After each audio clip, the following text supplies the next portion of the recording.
491. I'm just going to try to break that monolith. I want to start, Madam Chair, members of the committee, with some numbers. We'll start with 70. 70 is the percentage of fire and EMS operations in the Commonwealth of Virginia that are understaffed. 71 is the percentage of Virginia fire and EMS staffs that are volunteer. 87 is the percentage decrease in new volunteer fire and EMS since the pandemic, and money is cited as a number one concern. These numbers all come from the Virginia Department of Fire Programs study. And the final number is 0. Never has there been a lower volunteer and recruitment and retention rate in Virginia's volunteer fire and rescue communities than there is now. I'd give these amazing women and men a raise if I could, but I can't because they're volunteers. And so what House Bill 491 does is creates a tax credit for those who serve their communities. That's 71% of the fire and rescue programs in the Commonwealth as volunteers. We can't pay them because they're volunteers. Localities have the option of providing tax relief on personal property tax, but many don't because we've saddled the localities with an antiquated Commonwealth's constitution that doesn't allow for them to generate revenue in the ways that the state can. And so, in lieu of a pay raise, I would offer them a tax credit. Earlier, in reference to House Bill 396, Delegate McNamara said, and I quote, $1,000 is really a small amount, $27 at greatest. And so in this instance, we'd be asking for a small amount twice, $2,000 as a tax credit to honor the women and men, to encourage the service to our communities in the volunteer EMS and fire communities that serve 71% of the Commonwealth of Virginia. I have emails, et cetera, in support, but I will not bore you by reading them. Suffice it to say, our fire and rescue community is clamoring for treatment such as this, honoring their sacrifices as they serve us. Thank you so much, Delegate Garrett. I will start with the audience. Is there anyone here in support or opposition to this bill?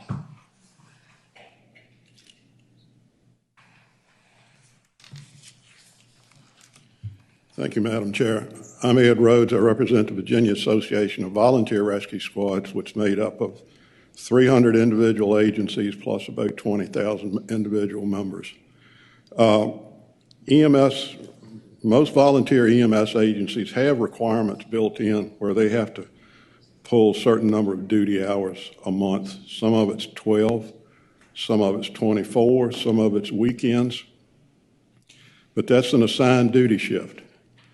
They also have to attend training sessions to maintain their certifications. And finally, this is one of the best recruitment and retention tools that could be offered to a volunteer, is to have them, when they first make application, you get this tax break. So hopefully that will cause them to join and stay a while instead of join and stay about a year and then leave. We appreciate your support of the bill. Thank you. Thank you, sir. Could you repeat your name and organization? It's Ed Rhodes, R-H-O-D-E-S, representing the Virginia Association of Volunteer Rescue Squads. Thank you. And I don't see any other folks in the audience, so I'll go to the committee, starting with Delegate Keys-Gamarra. Thank you, Madam Chair. I have a question for the patron. Yes, ma'am. Delegate Garrett, I am looking at the financial impact statement, which I assume you have also seen. I have. I would take exception to the numbers because the Virginia Department of Fire Programs has a far smaller number of volunteer fire and EMS, but certainly there is a fiscal impact in supporting the people who protect our communities. Yes, ma'am, I've seen it. Okay, well, I'll ask you two questions then. The very first paragraph states that the impact would be significant, and just before paragraph 9 at the bottom, there's a paragraph that states The National Fire Department Registry does not appear to have a full count of volunteer firefighters in Virginia. In addition, this bill would apply to volunteers providing emergency medical services, auxiliary police officer services, and so on. It goes on to say that the amount of lost revenue would be greater than 2.3 million, in addition to reference to the significant amount referred to in the first paragraph. My question to you is, did you consider perhaps getting additional data so that we actually know what we're approving? That's the first part. The second part is, did you consider perhaps identifying certain employees so that, again, we would have a better understanding of what we are approving? Sure. So I think your first statement was that it points out that there's a significant impact, and I would agree. There is a very, very significant impact on the lives of the men and women who protect our communities in fire and rescue. As it relates to additional data, I did retrieve additional data. Again, as I stated earlier, my data from the Virginia Department of Fire Programs indicates that there are 13,653 fire employees, which is a little under a third fewer than what's reported in here. And so, as you may or may not know, depending upon your tenure here in the General Assembly, it's kind of hard to argue with the fiscal impact statement. I do have different data that would point to a lower fiscal impact. But as I said earlier, I wholeheartedly agree that the impact is very significant, specifically and by design, on the women and men who serve to protect our communities. So as it relates to $2.4 million spread out across the weight of 8.5 million Virginians, all of who sleep safely in their beds at night because the women of fire and rescue, the men of fire and rescue, are willing to risk their own lives to protect us, I feel that that's a price worth paying. And if that's not something that you all agree with, that's okay. But we're here to debate these things. I just think that it's $2.5 million to protect the women and men who protect us is a worthwhile price. But you could vote against it if you like. Thank you. Delegate Hernandez.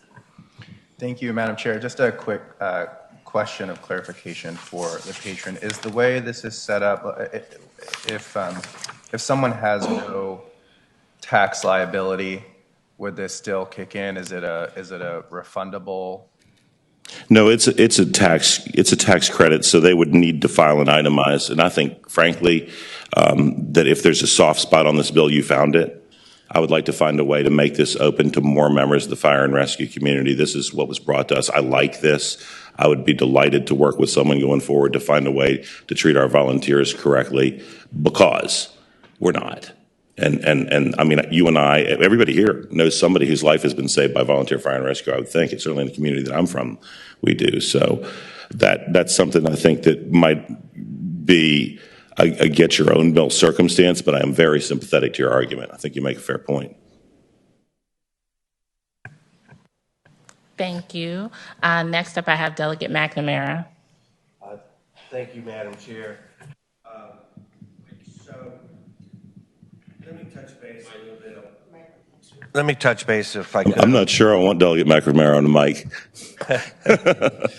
So, Madam Chair, if I, we're talking 2.3 million, or maybe it's 1.7 million, and maybe it's 2.8 million. And $1 million is a lot of money.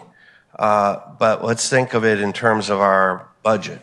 What is I noticed in the instructions that was prepared, it says this is a significant negative general fund impact. And I'm just questioning what is significant. So if we have a $28 billion budget, 2.3 million is, well, let me put it this way. Let's say our budget's $100. 2.8 million dollars would be 1 penny on $100. So I don't think it's that significant of an impact on our budget. I think we all feel very strongly about the volunteer firefighters. Is this something that can be worked in the budget this year? Maybe it is, maybe it isn't. But I would encourage us to, let's give appropriations a chance. To do their job. So with that in mind, I'd like to make a motion to report and refer to appropriations. Second.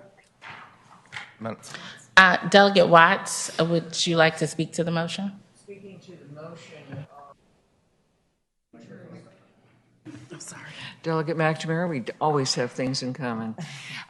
Speaking to the motion, I was going to frame it in terms of a question, but in speaking to the motion then, I have real problems, Delegate Garrett, with the language that defines a bona fide volunteer with Roman numeral 2 on line 235. Talks about reasonable benefits, including length of service awards and fees for such qualifying services. So I'm looking at compensation, and I'm also looking at, before that, the reimbursement for reasonable expenses. And so I'm thinking of the number of times over the years that I'm aware of vital services. Let me start with saving lives as foster parents do, and they do in my experience with them. And the reason I'm going down this list is as I look at all of the other all of the others before this, this is the first time that we're opening up this kind of I believe it's not exactly a deduction, but this type of compensation through taxes to this group. And when we do this, we are creating a huge Christmas tree of people who provide vital services. I'm certainly absolutely sure in dealing with court-appointed fees, as I do on the courts committee, that these are so minuscule that they don't even cover the services of the law firm that has to put in all of the hours. So the actual professional service provided by the attorney that is representing the client is absolutely not compensated. And I could go on down a number of things beyond that are of the same category as that we have always regarded in this society, that we will have people who are willing to volunteer their services, and if they're lucky, they'll get their expenses covered. So again, my concern for going on this way is that we are establishing a very large Christmas tree that many deserving people are going to come before us in the years to come and want that similar treatment that's not currently in this code section. Madam Chair, Yes. I have so much respect for Chairwoman Watts and her knowledge in this arena. I just think that reasonable people can disagree. I think in your paper, your graduate paper that you cited the other day, you cited Oliver Wendell Holmes, who said taxes are the price we pay for a civilized society. And so as an attorney and one who knows a lot of folks who make a living doing court-appointed work, I think there's a huge difference between no compensation at all, right, that our fire and rescue get, and trying to throw them a carrot and arguing that some of our court-appointed, particularly in CASA and child advocacy, folks need to earn more. I agree with you. So I get your point. I think we're lucky to have you. I just think this is about whether or not we want to throw a bone to the women and men in fire and rescue who protect our 71% of the communities in Virginia and save our lives. And so that's what we're trying to do with this bill. Thank you. Delegate Garrett. Delegate Hernandez. Madam Chair, I just want to say I think I understand the spirit of what this bill is trying to do. I would just note that we also have a number of other sort of tax-related bills moving this session related to firefighters and lifting those folks up as they do their work. So for some of the issues related with this bill, I'd make a motion at the appropriate time, which is a motion to lay this bill on the table. So it's a substitute motion to lay this bill on the table, and it has been properly seconded. All those who would like to vote can do so on the voting board.